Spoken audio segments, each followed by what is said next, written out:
예전 사람들은요, 막 자기 자랑하고 뭐 자랑하면 뭐 그렇게 자랑하면 안 된다 이런 분위기를 이야기를 하는 시대였는데 지금은 그러지 않아요. 그래서 요즘에 무슨 시대라고 그러죠? 자기 PR의 시대다. 자기 PR, 피할 것은 피하고 알릴 것은 알리자. 그래서 자기 PR의 시대라고도 이야기를 합니다. 그래요. 우리가 사는 이 시대는요, 자기를 마케팅하는 시대다. 사람들은 그렇게 이야기도 합니다. 데이비드 웰즈라는 분이 계시는데요. 근데 우리 시대가요, 어떠한 변화가 있다는 거죠. 옛날에는 막 자기를 드러내고 이렇게 하면 사람들이 싫어했거든요. 근데 요즘에는 자기를 드러내고 막 이렇게 하는 모습을 보면 와, 대단하다, 부럽네, 나도 그렇게 하고 싶어 라고 사람들의 생각이 조금은 달라졌다라는 거죠. 데이비드 웰즈는 이렇게 그의 책에서 이야기하고 있습니다. 제가 좀 가져왔는데요, 한번 내용을 설명하면서 읽어드릴게요. 보십시오. 이전 세계의 표어가, 예전에는요, 표어가 뭐였냐면 도덕적 목적을 위한 자기 희생이었다면, 예전에는 사람들이요, 이 자기 희생에 대한 시대였다라는 거죠. 나보다도 나보다도 남을 더 배려하고 존중하려는 그런 분위기가 있었다라는 거예요. 그런데 현대 세계의 그것은 표현은 뭐냐? 성공을 위한 자기 실현이라는 거죠. 지금은 아니 그게 뭔 소용이야, 내가 잘 돼야지, 내가 하나 잘 되면 되는 거지 라고 많은 사람들이 생각을 해요.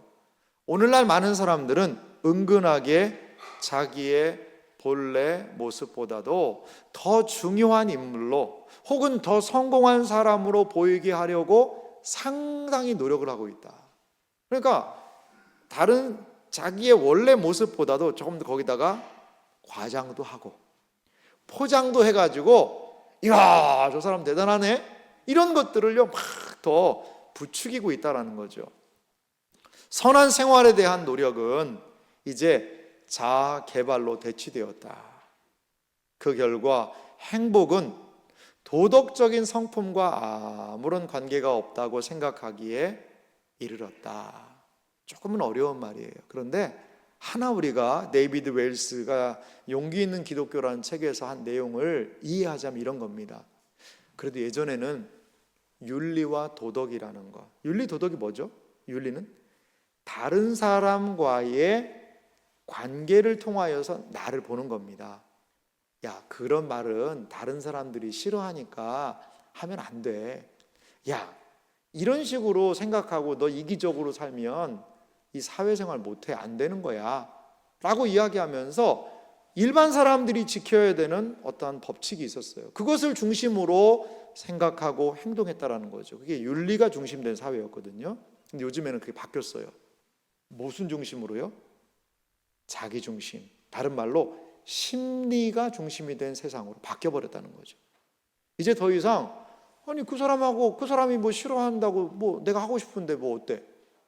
내가 그 정도도 못해? 나도 그 정도도 할 수 있는 권리가 있어? 라고 이야기하면서 누구 중심? 자기가 중심이 된 시대가 돼버렸어요. 그러니까 윤리와 도덕의 사회에서 자기 중심, 심리가 중심된 그러한 사회로 우리 사회가 급속도로 지금 흐름이 넘어가고 있다는 거죠. SNS라는 게 있잖아요. 핸드폰을 통해서, 스마트폰을 통해서 많은 사람들이 무엇인가를 해요. 검색하고 찾고 뭐 하는데 다 다른 사람을 유익하고 다른 사람을 기쁘게 하고 다른 사람을 위해서라기보다 다 자기중심적이에요. 저는 요즘 세상이 이야기하고 있는 이 SNS라는 이런 것들이 자기 자신을 만족시키는, 자기중심적으로만 더 생각하게 하는 엄청난 도구라고 생각이 들어요. 여러분, 도덕적인 것, 윤리적인 것을 중요시하던 이 세상에서 오직 심리, 자기 자신에 대한 견해만 남아버린 이러한 세상 속에서 그리스도인은요, 우리는 어떻게 우리 자기 자신을 바라보며 인식하고 살아야 될까요? 오늘 아침에 오늘 주일에 이 부분을 우리 함께 살펴보기 원합니다. 과연 그리스도인은 어떻게 나를 바라보고 어떻게 성경은 우리에 대해서 나에 대해서 이야기하고 있을까요? 오늘 성경 말씀을 통하여서 분명하게 드러나는 것이 있습니다. 그건 죽는다는 거예요. 근데 또 놀라운 사실은요, 산다라는 거예요. 자, 오늘 그리스도인의 사도 바울이 경험하고 사도 바울이 고백하고 있는 그리스도인의 가장 중요한 두 모습을 성경이 소개하고 있는데요, 그것은요 죽음이고요, 또 하나는요 다시 사는 거예요. 이것이 그리스도인의 삶이라는 거죠. 이건 과연 무슨 뜻일까요? 갈라디아서 2장 20절을 다시 한번 제가 읽어보겠습니다. 내가 그리스도와 함께 십자가에 못 박혔나니 그런즉 이제는 내가 사는 것이 아니요 오직 내 안에 그리스도께서 사시는 것이라. 이제 내가 육체 가운데 사는 것은 나를 사랑하사 나를 위하여 자기 자신을 버리신 하나님의 아들을 믿는 믿음 안에서 사는 것이라. 아멘. 사도 바울은요 위대한 자기 고백을 해요. 그런데 이것을 요약하자면 그것입니다. 내가 그리스도와 함께 십자가에 못 박혔다라는 거죠. 십자가에 못 박히면 어떻게 됩니까? 죽습니다. 이것은 분명히 자기의 죽음에 대한 선언입니다. 그런데 오늘 성경 말씀은 또 무엇을 얘기하냐면 하나님의 아들을 믿는 믿음 안에서 내가 뭐 한다는 거죠? 사는 것이라. 산대요. 그리스도 안에서 산대요. 분명히 오늘 이 성경은요 두 가지를 우리에게 이야기하고 있습니다. 그리스도 안에 있는 자아의 두 모습인데요, 자기의 죽음을 이야기를 해요. 또 하나의 모습은 무엇입니까? 자기의 살림에 대해서 이야기하고 있다라는 거죠. 자, 사도 바울이 하는 말씀을 요약하면 이겁니다. 내가 십자가 안에서 죽었습니다. 그런데 또 말합니다. 무엇을요? 나는 내가 예수님과 함께 믿음 안에서 삽니다. 죽었다, 살았다, 죽음과 살림에 대하여서 이야기를 하고 있습니다. 그렇다면 사도 바울 안에서 과연 이것이 어떻게 일어나게 된 것일까요? 저는 두 가지로 이 부분을 살펴보기 원합니다. 먼저는요, 자아의 죽음이 선언되고 있어요. 우리 그리스도인의 자기인식, 우리가 우리 스스로를 인식할 때 가장 중요한 덕목은 무엇이냐? 그리스도 안에서 십자가에 못 박힌 존재, 바로 내가 죽었다라는 것입니다. 우리는요 자아에 대한 절대 긍정의 시대에 살고 있어요. 네가 싫으면 안 해도 돼. 네가 원하는 대로 해. 네 인생은 네 것이야. 너 중심적으로 살아야지. 어떻게 이타적인 삶을 산다고 강요하고 있어? 먼저 네 밥그릇부터 챙겨야지 라고 이야기하면서 철저하게, 아니 절대적으로 자기중심적인 삶을 살아가요. 그런 상황에서 성경이 말하는 건 뭐냐면요, 자기를 부인하랍니다. 자기 부인을 하고 자아를 부정하는 삶을 살으라고 성경은 이야기해요. 그러니까 세상이 보는 관심과 세상의 모습과 성경이 말하는 게 너무나도 판이하게 다르다는 거죠.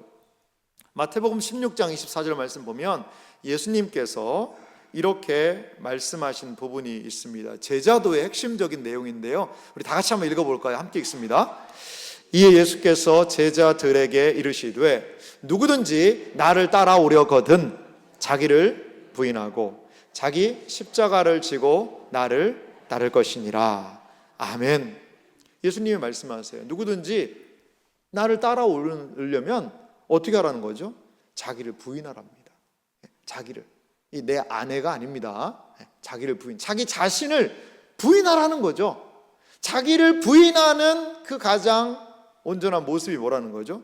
자기 십자가를 지는 거예요. 자기를 부인은 어떻게 하냐? 십자가를 진다는 거죠. 우리는 십자가에 대해서 생각할 때 이렇게 생각을 해요. 아이고 말도 안 듣고 자기 맘대로 하는 저 남편, 저게 내 십자가지, 내 십자가. 주여. 말 안 듣는 자녀, 자기 맘대로 살려고 그래. 어이구, 저 자녀가, 저 자식이 내 십자가다, 십자가. 주여, 주여.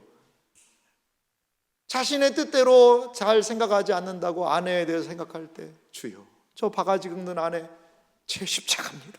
주여, 제가 져야죠. 그러면서 우리는 십자가를요, 우리 바깥에 나를 힘들게 하는 것을 다 내가 십자가 지고 산다라고 이야기를 해요. 그런데 여기에서 십자가를 지다라는 것은 좀 다른 의미가 있는 것 같아요.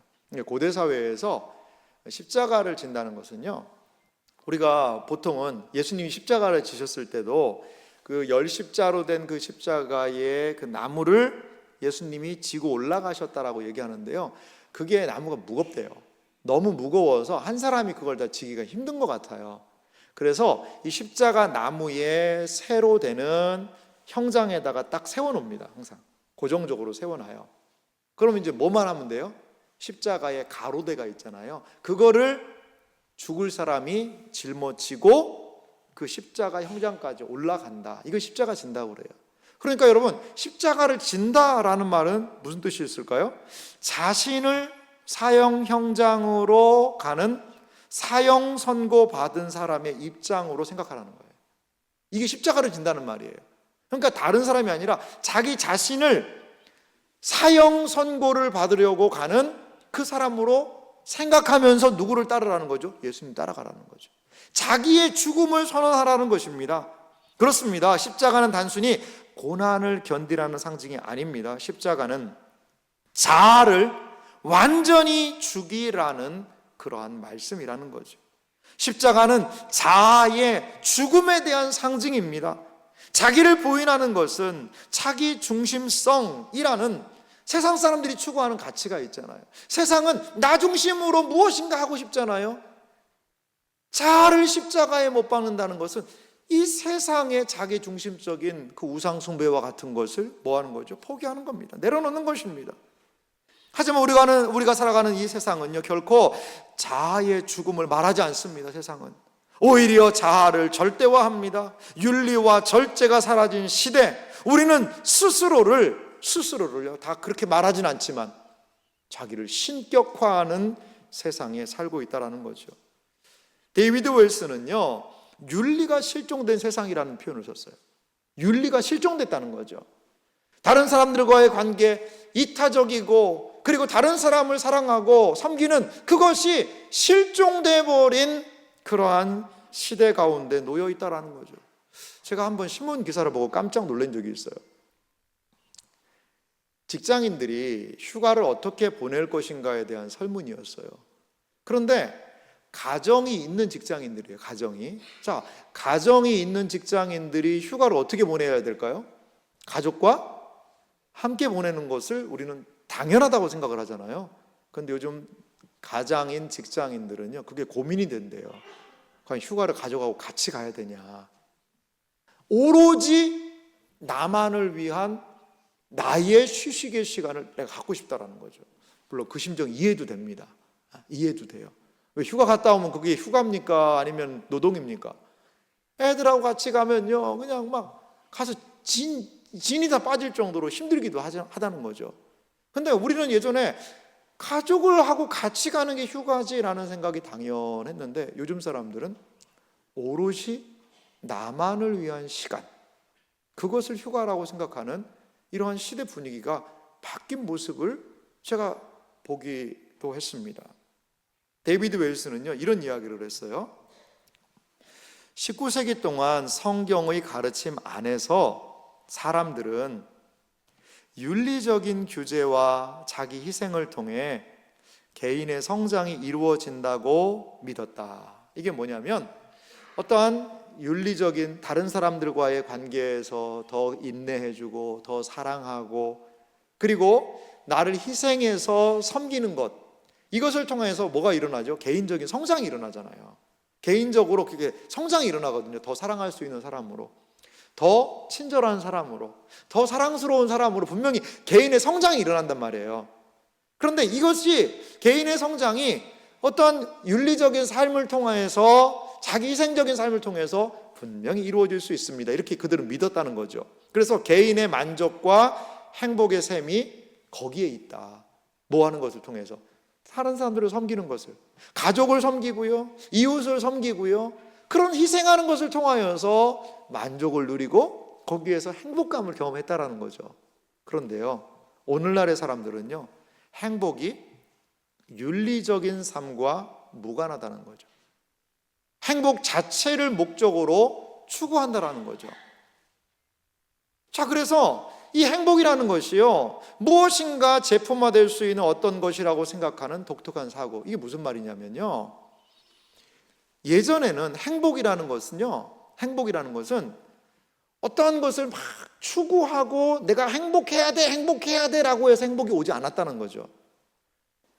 내가 엄마로서의 삶을 살고 내가 아빠로서의 삶을 살고 그러면 과정을 통하여서 행복이라는 감이 부수적으로 온다라고 생각을 했는데, 요즘 그렇게 생각하지 않는다는 거죠. 행복 자체를 추구해야 된다는 거죠. 어머, 이건 사야 해. 그러면 행복할 수 있다. 어머, 이거는 먹어야 돼. 그러면 행복할 수 있다. 행복 자체만을 추구하다 보니까요, 오히려 요즘에 어떻게 돼요? 너무 불행해지는 거예요, 인생이. 왜? 그거 다 만족을 못 시키잖아요. 요즘에요, 좀 힘들고 정신적으로 어려운 분들이 우리나라가 100만 명이래요. 100만 명이래요. 저는 그 이유가 뭘까를 봤더니 이 자아중심적인 가치관이 자아중심적인 그런 사고가 우리의 마음을 많이 힘들게 하고 있지는 않나? 왜냐? 무엇인가를 내가 이걸 얻어야 내가 행복할 수 있어 라고 하면요, 여러분 생각해 보세요. 인생에 행복한 날이 많아요? 불행한 날이 많아요?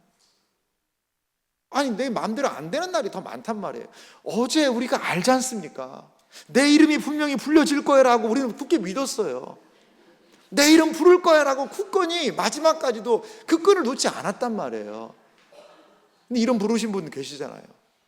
이름이 불려져서 그 앞에 가서 와, 한 분이 계시지만 많은 분들은 수건 한 장에 만족해야 하는 그런 어제의 분위기를 우리 알지 않습니까?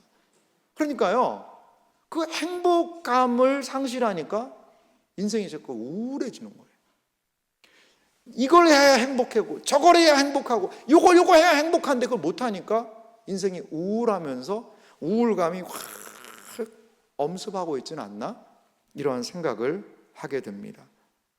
사랑하는 성도 여러분, 행복이라는 것은 어떤 것이라고 했냐면 어떠한 과정에서 얻어주는 기쁨이 바로 행복이었다는 거죠.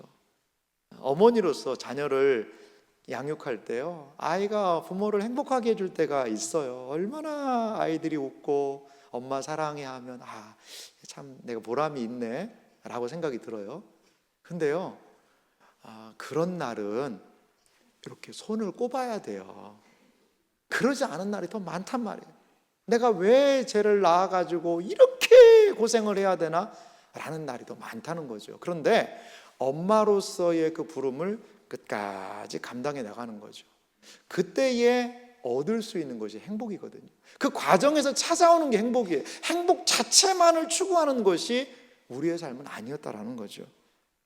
여러분, 우리에게 주어진 모든 것들은 내가 중심이 돼서 무엇인가를 내 행복을 위해서 하려면 잘 안 되는 것들이 너무나 많은 것 같아요. 여러분, 사랑이라는 가치 하나 더 봅시다. 사랑을 해요. 사랑은 아무나 합니까, 여러분? 사랑은 누가 할 수 있어요? 내가 희생돼야 사랑이 가능하단 말이에요. 내가 희생되고 자기가 부정된 상황에서 이루어지는 것이 사랑 아닙니까? 아니, 내 마음대로 내 방식을 요구해요. 그러면서 사랑한대. 그거 사랑 아닙니다. 그거 폭력입니다. 폭력. 요즘에 데이트 폭력이라는 게 막 신문에 깜짝 우리를 놀라키지 않습니까? 왜, 무엇 때문에 그럴까요? 너무나 이게 자기를 사랑하는 거예요.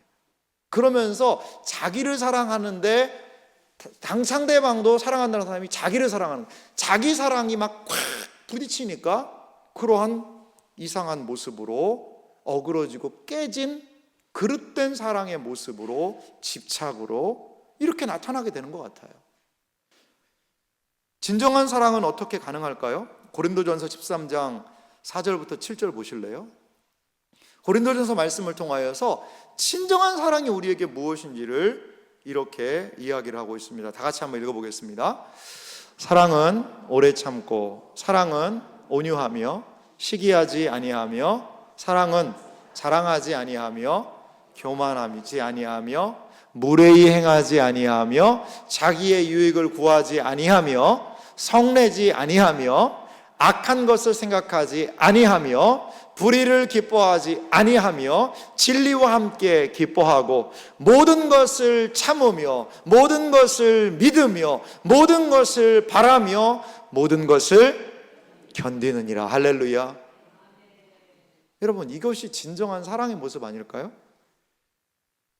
여기에 진정한 사랑의 모습 중에 5절 보십시오. 자기의 유익을 구하지 아니하며. 이게 이루어져야 진정한 사랑이 이루어지지 않겠습니까? 그래요. 이게 진정한 사랑의 모습이에요. 이 세상의 모든 것들 보십시오. 내 유익을 구하고 나의 행복만을 구하고 내 뜻만을 구하게 되면요, 감당할 수 있는 일들이 너무 제한적이에요. 그런데 이 사회는 이렇게 자기 사랑이라는 큰 이슈를 내걸면서 우리가 지금까지 살아왔던 그 방식에 도전을 하고 있는 시대라는 거죠. 아마 우리도 거기에 많은 부분 생각이 동의를 하고 있는지도 모르겠어요. 하지만 성경을 아무리 읽어봐도 성경은 너를 사랑해라, 네 뜻대로 다 해라, 그래야지 네가 네 밥그릇 챙겨야 된다, 이런 말씀보다 희생의 삶을, 사랑을 하기 위해서는 너의 유익을 구하지 않고 모든 것을 참아라, 좀 모든 것을 믿어라, 모든 것을 바라라, 모든 것을 견디라라고 이야기하며 거기에서 진정한 사랑의 가치가 이루어질 수 있다라고 성경은 이야기를 하고 있습니다. 사랑하는 성도 여러분, 갈라디아서 2장 20절 말씀도 다시 한번 보실래요? 여기에 저는 그리스도의 놀라운 사랑이 이렇게 기록이 되어 있다고 봐요. 다 같이 읽겠습니다. 내가 그리스도와 함께 십자가에 못 박혔나니 그런즉 이제는 내가 사는 것이 아니요 오직 내 안에 그리스도께서 사시는 것이라.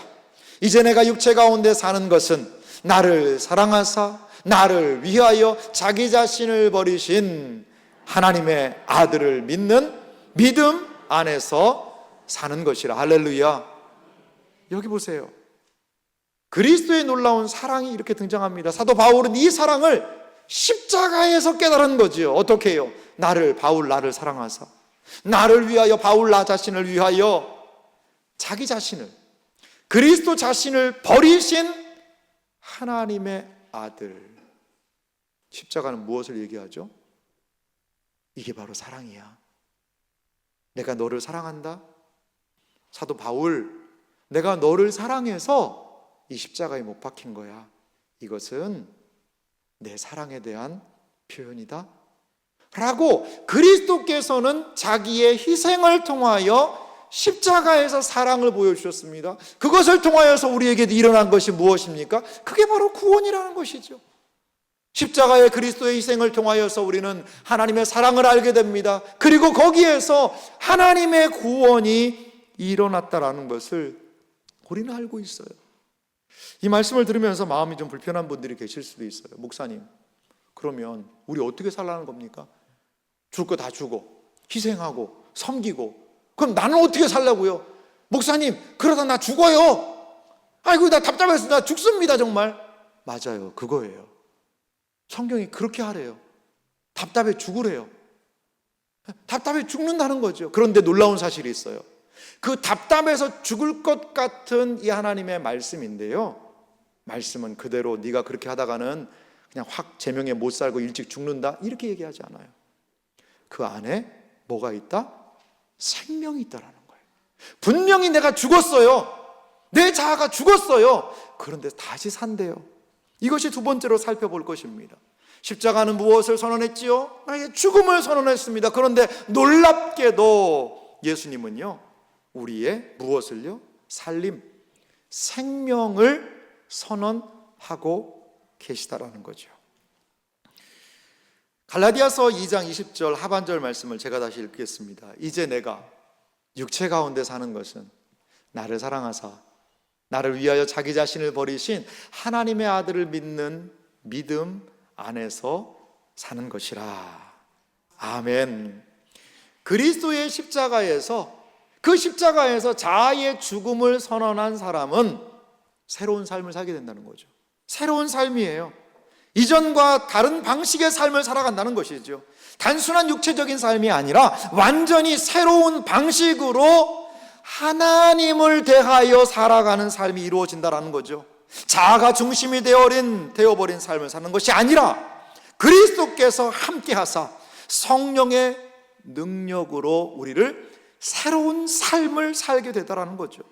자아가 중심이 된 옛삶의 방식은 그리스도가 중심이 된 새로운 삶의 방식으로 이제 변화되었다라는 겁니다. 십자가에서 죽음을 경험한 그리스도인은 그리스도 안에서 하나님을 중심으로 태어난 새로운 사람이라는 겁니다.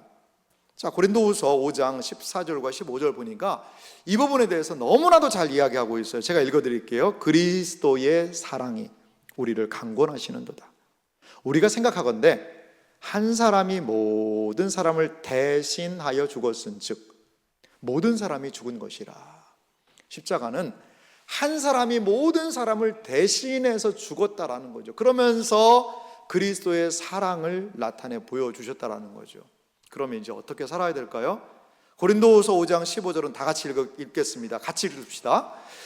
그가 모든 사람을 대신하여 죽으심은 살아있는 자들로 하여금 다시는 그들 자신을 위하여 살지 않고 오직 그들을 대신하여 죽었다가 다시 살아나신 이를 위하여 살게 하려 함이라. 아멘. 사랑하는 성도 여러분, 그리스도의 십자가에서 죽은 사람은 이제 어떻게 살아야 된다라고 성경이 말합니까? 그가 모든 사람을 대신하여 죽으심은 살아있는 자들로 하여금, 우리를 얘기해요. 그리스도인이라고 이야기하는 우리를 얘기하는 거예요. 살아있는 자들로 하여금 다시는 무엇을 위하여? 그들 자신을 위하여 살지 않고, 다시는 그들 자신을 위하여 살지 않고 내가 중심이 된 나중심적인 삶을 살지 말라라고 성경이 이야기를 하고, 어떻게 살아요? 오직 그들을 대신하여 죽었다가 다시 살아나신 이를 위하여 살게 하려 함이라. 할렐루야. 이제 십자가에서 우리가 죽었다면 다시 살아야 된다는 거죠. 누구를 위해서? 예수님을 위해서 말이죠. 하나님을 위해서 다시 살아야 된다는 겁니다. 자기 자신만을 위해 살았던 옛 방식은 그리스도께서 중심이신, 그리스도가 중심이 된 무엇으로 살아야 되느냐? 하나님을 사랑하는 삶, 또한 이웃을 사랑하는 삶으로 살아가야 한다는 거죠. 이것이 믿음 안에서 살아가는 그러한 새로운 삶의 방식이라는 겁니다. 그렇습니다. 십자가에서 내 자아가 죽은 사람은 이제 살게 돼요. 어떻게? 하나님을 사랑하는 사람으로 살게 돼요. 그리고 어떻게 해요? 이웃을 사랑하는 사람으로 살게 될 수 있다는 거죠. 여러분, 그리스도를 위해 산다는 것은요, 단지 조금 착한 말 하고, 조금 좋은 말 하고, 이런 게 그리스도를 위해서 사는 삶은 아니라는 거죠. 이제 그는 하나님의 영광을 위해서 살고, 하나님이 우리에게 맡겨주신 사명을 따라 사는 사람이 그리스도를 위해 사는 사람입니다. 고린도전서 10장 31절을 다 같이 한번 읽어볼까요? 함께 읽습니다. 그런즉 너희가 먹든지 마시든지 무엇을 하든지 다 하나님의 영광을 위하여 하라. 할렐루야. 이제 그리스도와 함께 십자가에 못 박혀서 자기 죽음을 선언한 사람은 예수의 생명이 어떻게 드러나게 될까요? 이거예요. 삶의 기준이 바뀌는 겁니다. 예전에는 이것이 나를 유익하게 할 건가? 이것이 나를 행복하게 해줄 수 있을까? 모든 것들의 결정의 기준이었어요. 자아 중심적인 삶이죠. 그런데 이제는 달라졌다는 것입니다. 하나님의 영광을 위해 하라는 거죠. 이게 하나님이 과연 기뻐하실까? 이것이 과연 내가 이웃을 위하여 성도들을 위한 덕을 세울 수 있는 일일까? 이런 것으로요, 삶의 기준이 바뀌었다는 거죠. 여러분, 가정의 예를 들어봅시다. 하나님이 우리를 부르신 자리가 있잖아요. 어떤 사람들은요, 가장으로 불러주세요. 남편으로 부르셨어요. 아내로 부르셨어요. 그리고 엄마로 부르셨어요. 그리고 자녀로 부르신 사람들도 있지 않습니까? 하나님께서요, 우리 각자에게 맡겨주신 그 역할과 자리가 분명히 있잖아요. 그런데 거기에서 내 행복만을 추구할 수는 없는 일입니다. 아내로서 남편을 섬기고 가정을 위해서 섬기고 자녀들을 위해서 섬기는 삶이 분명히 있어요. 그런데 자녀들을 잘 섬기고 한다고 엄마 너무 고마워, 엄마 때문에 내가 이렇게 너무 잘 사는 것 같아, 엄마 난 학교 갈 때마다 엄마의 그 섬김을 통해 너무나 행복하고 감사해요, 엄마 사랑해요, 아프지 말고 건강하게 오래오래 이렇게 해주세요 라고 하는 자녀들 많이 없어요. 그렇게 하면 좋겠는데 몰라줘요. 문 콱 닫고 가기도 하고, 그러면서 뒤에다 대고 얘기하죠. 대놓고는 못하니까. 어이구 저거 정말 진짜 내가 너를 낳고도 미역국을 왜 먹었나 모르겠다 막 그러면서 막 여러 가지 그러한 생각이 들기도 하죠. 여러분, 자기 자신을 위한 삶에서 엄마로서의 역할은, 아내로서의 역할은요 쉽지 않아요. 그러니까요 막 신경이, 머리가 지근지근 아픈 거예요. 왜? 이게 지금 내 행복과 자녀 양육이 무슨 차이가 있냐는 거죠. 가끔 가다가 자녀를 기르는 그 부모들이 뭐 자녀를 너무 끔찍한 행동을 하기도 하잖아요. 근데 현대 사회가요 그렇게 지금 만들고 있다고 봐요. 근데 하나님은 뭘 얘기하시는 줄 아세요? 내가 너를 아내로 불렀다라는 거죠. 그리고 널 엄마로 불렀다라는 거예요. 그래서 그 엄마의 역할을 감당하는 그 상황을 통하여서 자녀가 몰라줘도, 아내의 수고를 남편이 좀 다 몰라줘도 그 자리에서 그걸 최선을 다하면 어떻게 하신다는 거죠? 하나님께서 영광을 받으신대요. 아내로서 최선을 다하고 아내로서 섬기고 그리고 엄마로서 자녀를 섬기는 그 수고를 통하여서 사람들이 다 남편이 아내가 몰라준다 하더라도요 하나님께서요 그것을 통해서 뭐 하신다는 거죠? 영광을 받으신다라는 거죠. 가정도 마찬가지예요. 내가 왜 이렇게 아내를 위해서, 가족을 위해서 이렇게 내가 힘들게 수고해야 돼? 나 혼자 살면 편하고 좋을 텐데 내가 이렇게 왜 해야 돼? 나도 힘들다고. 돈 벌기가 쉬운 줄 알아? 그거를 당신이 알아? 그러면 나는 집에서 가만히 놀고 있나? 부부싸움의 전형적인 패턴이죠, 여러분. 그런데 가장으로 세워서 가족을 섬기고 사랑하는 그것을 통해 하나님께서 영광을 받으신대요. 자기 중심적인 삶에서는요 도저히 이 가정을 꾸려나가는 원리를 거기서 발견할 수는 없다고 봐요. 왜? 나를 만족시키라는 거죠. 아내도 나를 만족시키고 자녀들도 나를 만족시키고 그래야지만 내가 가장으로서 역할을 할 수 있지, 그러고서는 나 싫다. 자기 중심적인 세상은 그렇게 말하잖아요. 하지만 복음은, 신앙은 그렇게 얘기하지 않습니다. 요한복음 12장 24절 말씀 보실래요? 다 같이 읽어보도록 하겠습니다. 같이 읽습니다. 내가 진실로 너희에게 이르노니 한 알의 밀이 땅에 떨어져 죽지 아니하면 한 알 그대로 있고 죽으면 많은 열매를 맺느니라. 아멘. 밀알 하나가요 땅에 떨어져서 안 죽어요. 안 썩는 거예요. 가만히 있으면요 그 한 알 딱 그대로예요. 자기 행복을 추구하고 나 좋은 거 하고 나 기뻐하는 것만 그렇게 내가 안 죽으려고 노력하면요 그대로예요. 그런데요 죽는 거예요. 그 밀이 죽어요. 썩어요. 자신을 그 흙에 맡기는 거죠. 그래서 썩어서 죽어버려요. 그 밀이 없어지는 거잖아요. 썩어서 없어져 버렸네? 끝이네? 그럴 줄 알았어요. 근데 거기에서 뭐가 일어나요? 많은 열매가 맺는다는 거죠. 한 가장의 수고와 헌신을 타고 자녀들이 살아납니다. 아내가 살아나는 거죠. 아내와 엄마의 수고와 섬김을 타고 남편이 살아납니다. 자녀들이 살아나는 거예요. 그러면서 힘들고 어려움이 있죠. 얼마나 행복한 만이 있겠습니까? 근데 그 가정이요 살아나는 거예요.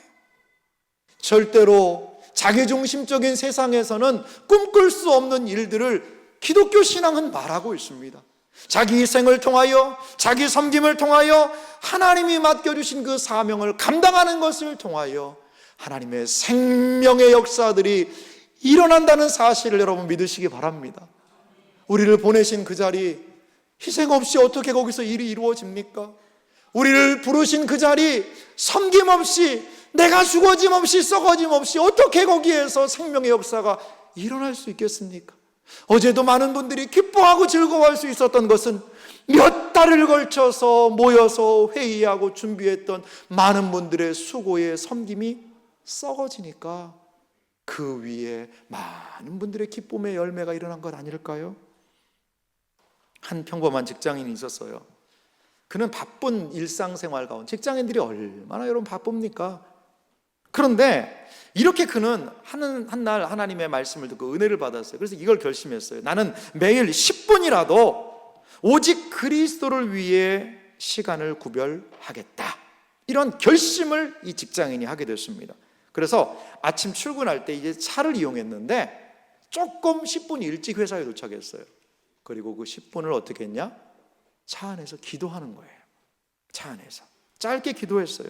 주님, 오늘 제가 이 하루를 시작합니다. 저 자신을 위한 이 하루가 아니라 주님을 위한 하루가 될 수 있도록 도와주세요. 이렇게 그가 기도하고 하루를 시작하게 되었습니다. 이 작은 결단들이 쌓여서 그의 말과 행동에 변화들이 오게 됐어요. 동료들에게 부드럽게 대하고 필요한 사람들을 섬기고 자신의 이름이 아니라 주님의 사랑이라는 것을 조금씩 드러내는 삶을 살게 되었다는 거죠. 어느 날 어떤 사람이 그걸 물어봤어요. 어떻게 당신은 그렇게 다른 사람들에게 부드럽게 대할 수 있지요? 그러자 그가 조용히 이렇게 말했다고 그래요. 매일 아침 주님께 제 하루를 맡깁니다. 제 인생의 주인은 주님이시기 때문입니다. 사랑하는 이 자리에 계신 여러분, 십자가에 못 박히는 삶이라는 것은 무엇일까요? 거창한 거 아니에요. 바로 내가 죽는 거죠. 여러분, 화해 못 하시는 분 계시잖아요. 왜 화해가 안 되죠? 왜 화해가 안 되는 겁니까? 내 자존심 때문에 그렇잖아요. 내 자존심이 상하니까 화해가 안 되는 거죠. 십자가에 아직 덜 못 박힌 겁니다. 그러니까 막 자아가 속에서 몸부림치는 거죠. 그러니까 화해가 안 되는 거예요. 십자가에 못 박혔다라는 것은요, 주님을 생각하는 거죠. 뭐가 더 주님의 영광일까를 생각하면서 용서로 나아가는 것이 십자가가 우리에게 주는 그런 길 아니겠습니까? 사랑하는 성도 여러분, 우리의 작은 순종을 통해 그분의 큰 영광을 드러낼 수 있는 은혜가 우리 모두에게 있기를 간절히 소망합니다. 그래서 우리는요, 자기 중심에서 그리스도 중심으로 우리의 삶이 옮겨가야 할 줄 믿습니다. 우리가 살아가는 이 시대, 앞에서도 이야기했지만 자기 자신을 이렇게 섬기면서 떠받들고 자기 자신이 신처럼 군림하는 세상이잖아요. 그런데요, 일이 안 되고 하면요, 절망하고 낙심하고 실패하고 우울하면요, 자기 자신을 너무나 인정하지 못하는 자기 학대의 시대를 또 살고 있는 것 같아요. 이것은 무엇이냐? 하나님 없는 자아가 추구하는 자기 중심적인 양극단의 모습들이라고 봐요. 하지만 신자는 십자가 안에서 자기를 부인합니다. 그리고 그 그리스도 안에서 그 십자가가 보여주는 생명을 바라보는 존재임을 믿으시기 바랍니다. 복음 안에서 우리는 자아 중심이 아니라 그리스도 중심으로 살아야 합니다. 복음 안에서 우리 자신을 온전히 이해하고 하나님께서 우리에게 허락하신 이 십자가의 길, 생명의 길을 넉넉히 감당해 나가는 그리스도 안에서 바른 자아를 인식하며 살아가는 여러분들이 되시기를 주님의 이름으로 축원합니다.